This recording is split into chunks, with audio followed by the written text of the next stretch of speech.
everybody, honoured guests, faculty, family and friends, and most importantly, our 24 BBM students who are here this evening. Welcome to our fourth white coat ceremony and our largest as we celebrate a transition into professional practice for 25 aspiring veterinarians.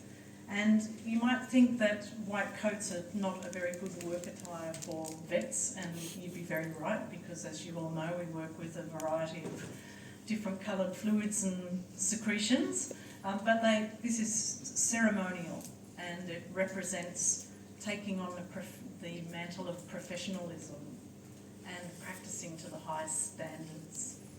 So we all have different reasons for becoming vets, and for me, when I was 12, like many other people of my generation, I read the books by James Herriot and watched the TV series All Creatures Great and Small.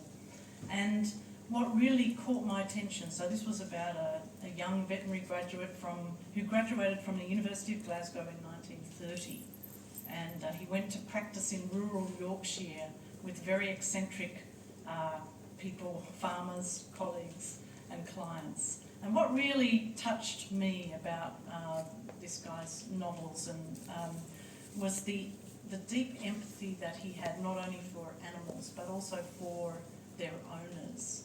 And many years later, when I was a vet, I remembered a particularly heartbreaking story about an Irish setter that he had been treating for mange. And unfortunately, in those days, there was no cure for mange. And I recalled that story when I was a vet student, and I was so delighted to discover that there were cures for mange. And it's amazing how science advances, and even now, today, this disease can be cured in a short couple of weeks. So as I reflect on my own career as a vet, I feel incredibly lucky and fortunate for all the opportunities that a veterinary degree gave me during my life. And my first job after graduation was in a GP practice, and I remember being very terrified when my old school, tall, imposing boss decided that it would be a good idea to observe my first consultation. And in those days, we didn't really have any teaching or training on exotic animal medicine. So I was very terrified when my first patient was a rabbit with a head tilt. But, you know, one of the great things that veterinary medicine trains us is to think outside the box, to think laterally, and to apply the learning from other species. So I worked out a diagnostic plan. I worked out that there was some problem with the vestibular system, and I must have done okay because my boss never came into another consult again.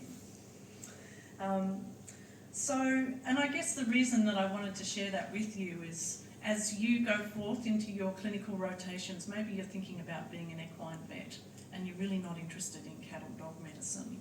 And what I would say to you is there's always something that you can take away from every different placement that you're in, and also life's a long thing. And you might find that you are doing multiple different jobs throughout your life. So I really encourage you to, as you embark on this final leg of your 6-year marathon, I hope that you really enjoy it. You'll have many firsts, but it won't always be plain sailing. But remember that your peers, your colleagues, your supervisors, the vets that you're working with, the vet techs, the vet nurses, we've got your back.